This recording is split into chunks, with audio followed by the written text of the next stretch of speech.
Olá, meu nome é Gabriela Vilaça, eu sou nutricionista e pesquisadora do Instituto Nacional de Câncer José Alencar Gomes da Silva e hoje a gente vai conversar um pouco sobre o tema composição corporal e desfecho oncológico. Analisar a composição corporal significa quantificar os componentes estruturais do corpo. Essa análise pode ser feita desde o nível atômico até o molecular, celular, chegando em tecidos e sistemas, até chegar no corpo inteiro. Quanto mais próximo do nível atômico, mais acurado, mas também mais caro e invasivo será o método. Então, o nosso desafio é encontrar um método que seja ao mesmo tempo acurado, mas que também seja factível de aplicação na prática clínica.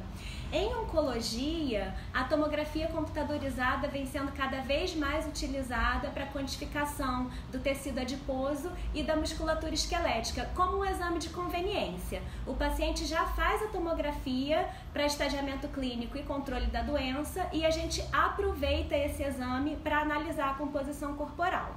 Esse exame tem elevada acurácia quando comparado ao nosso padrão ouro DEXA e apesar dele ter algumas desvantagens que são as associadas à exposição à radiação e dele ainda ser um método de uso restrito na pesquisa, foi a partir da ampla aplicação desse método que se pôde estabelecer em pesquisa de forma mais consistente o papel dos compartimentos corporais como determinantes dos principais desfechos desfavoráveis em pacientes com câncer. Então, antes da gente falar sobre como a composição corporal impacta em desfecho, é importante a gente diferenciar os termos mais usados para denominar as alterações possíveis no estado nutricional de um paciente com câncer.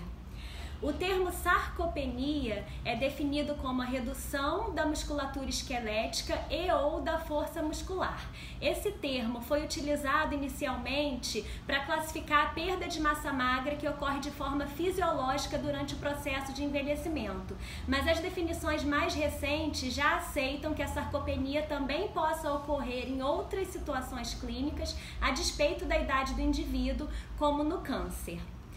A sarcopenia é um componente da caquexia, que por sua vez se caracteriza por uma síndrome multifatorial, onde estão presentes outros fatores como a fadiga, a anorexia e alterações metabólicas induzidas por inflamação sistêmica. E na contramão da caquexia, a gente tem a obesidade, que é um achado cada vez mais frequente em pacientes recém-diagnosticados com câncer, só que ao mesmo tempo a gente não pode ignorar que junto da obesidade, simultaneamente pode estar acontecendo a perda da musculatura esquelética. Então, para definir essa situação em que o indivíduo pode ter, ao mesmo tempo, excesso de gordura corporal e redução da musculatura esquelética, o termo obesidade sarcopênica começou a ser utilizado na literatura. Tanto a sarcopenia quanto o excesso de peso, ocorrendo de forma isolada ou associados, são importantes preditores de aumento nas taxas de mortalidade, nas taxas de complicação cirúrgica e de toxicidade à quimioterapia. A sarcopenia determina redução significativa na sobrevida global, na sobrevida específica por câncer e na sobrevida livre de doença para diferentes tipos de tumor. E esse aumento no risco já foi confirmado em estudo de meta-análise. Da mesma forma, a sarcopenia também determina maiores taxas de complicação cirúrgica e maior taxa de mortalidade nos primeiros 30 dias após a cirurgia oncológica. As evidências já foram compiladas em meta-análise para cirurgias de tumores gastrointestinais, mas a gente também tem evidências robustas em centros isolados para diferentes tipos de tumor. Os mecanismos pelos quais a redução da musculatura esquelética determina pior sobrevida e maiores taxas de complicação cirúrgica são aqueles relacionados às funções do músculo. Então, o músculo secreta centenas de miocinas que vão garantir a adequada resposta inflamatória e resposta imunológica. Além disso, o músculo esquelético é determinante da força muscular e da habilidade do indivíduo em executar as suas atividades diárias. Então, além de determinar diretamente por promover alterações metabólicas um impacto em piores desfechos, ter menos músculo também significa ter capacidade funcional reduzida e, consequentemente, o paciente vai ter uma piora na sua qualidade de vida. Já o que explica a maior toxicidade à quimioterapia entre os indivíduos que têm sarcopenia são as alterações na farmacocinética das drogas. A maioria dos quimioterápicos, eles têm característica hidrofílica, então quanto menos músculo esquelético, menor vai ser o volume de distribuição da droga e menor a concentração sérica de albumina. Esses dois fatores vão gerar uma maior chance de mais droga livre na corrente sanguínea. O excesso de gordura corporal também altera a distribuição e excreção das drogas, além de favorecer uma maior distribuição dos quimioterápicos lipossolúveis no tecido adiposo, o que também vai gerar mais droga livre na corrente sanguínea. Apesar desses fatores, em teoria, explicarem um possível aumento no risco de toxicidade à quimioterapia entre os obesos, os resultados de estudos observacionais são ainda muito controversos. Enquanto alguns autores observam que administrar dose plena do quimioterápico não implica em maior toxicidade, outros autores reportam exatamente o contrário.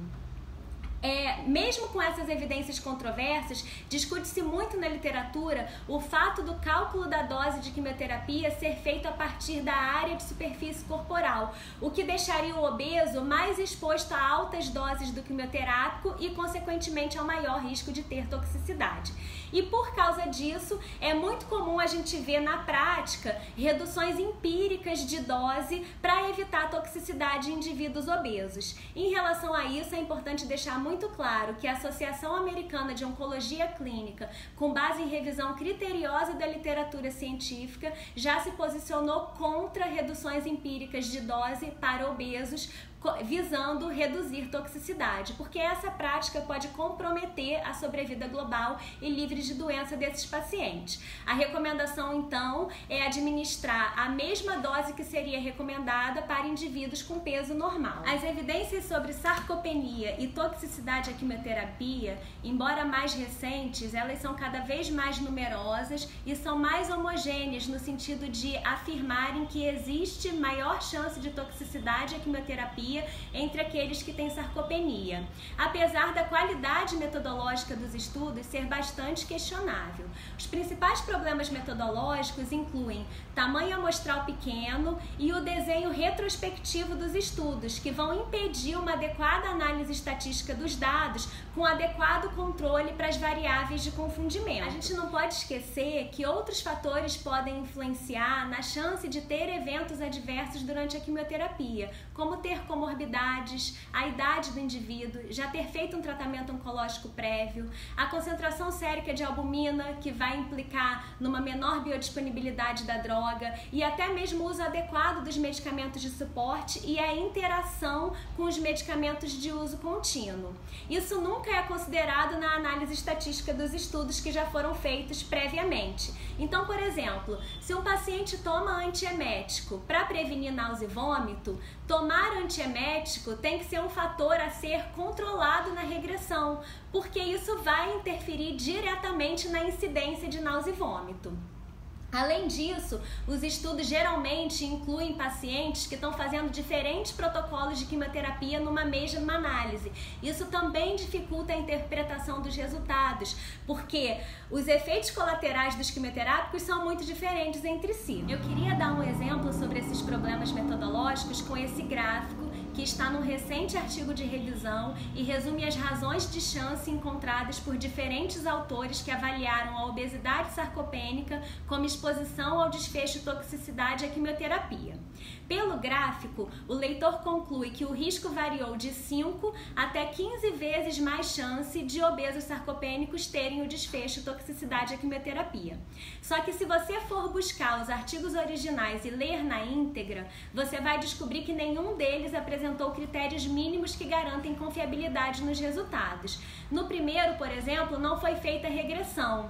Eu não entendi nem por que essa odds ratio está aí no gráfico. No segundo e no terceiro estudo, lado, o número de indivíduos com obesidade sarcopênica era tão pequeno que o resultado da regressão não convergiu ou gerou um resultado muito pouco confiável, com um intervalo de confiança muito largo. Só que os autores da revisão não mencionam esses problemas na discussão. Então é importante a gente ficar sempre atento quando está lendo um artigo, mesmo que ele seja de revisão, publicado numa revista boa, né, por pesquisadores importantes.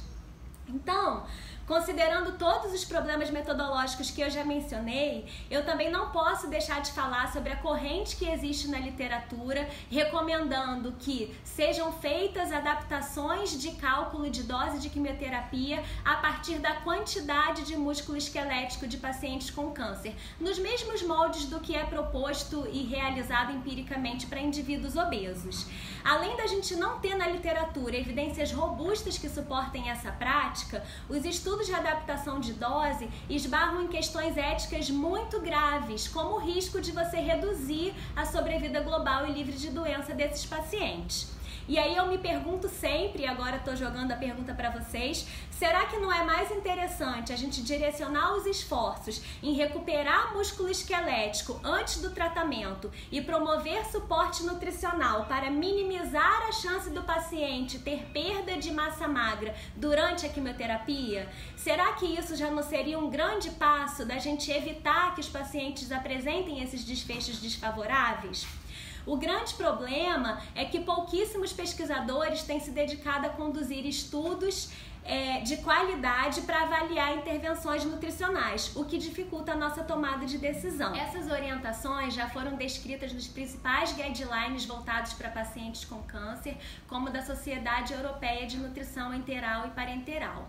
A gente tem também já alguma evidência em estudos experimentais que apontam os benefícios do uso dos aminoácidos de cadeia ramificada, em especial a leucina e o seu metabólito hidroximetilbutirato. Mas em humanos as evidências são ainda muito incipientes, restritas à população de idosos e atletas e ainda não foram adequadamente testadas para pacientes com câncer. Eu falo isso porque é preciso muito cuidado, né, quando a gente vai atender ao apelo da indústria, que quase sempre está à frente do rigor da ciência. Então não posso deixar de dizer que a gente já tem suplemento com HMB no mercado, sem ter a adequada evidência científica. Então, para concluir, eu diria que os estudos observacionais retrospectivos, eles apontaram uma direção para nortear a nossa prática clínica, com evidências consistentes sobre o impacto que a composição corporal tem na sobrevida e nas taxas de complicação cirúrgica de pacientes com câncer, mas para o desfecho toxicidade à quimioterapia, estudos prospectivos deverão ser conduzidos para melhorar o nível da evidência científica. Mas a grande demanda que a nutrição tem, na minha opinião, é a de estabelecer e testar protocolos de intervenção com ensaios clínicos de alto rigor metodológico que possam embasar a nossa prática no futuro. A gente tem que ter sempre em mente que o nutricionista, mesmo que não atue diretamente na pesquisa, ele é sempre espectador da ciência. Então é fundamental nunca esquecer o senso crítico quando for interpretar o material que está disponível na literatura. Eu queria agradecer o convite do CRN para falar do tema que eu mais gosto de falar e pesquisar. Foi realmente um desafio falar em tão pouco tempo. Eu espero que tenha sido válido para todo mundo. Até a próxima. Obrigada.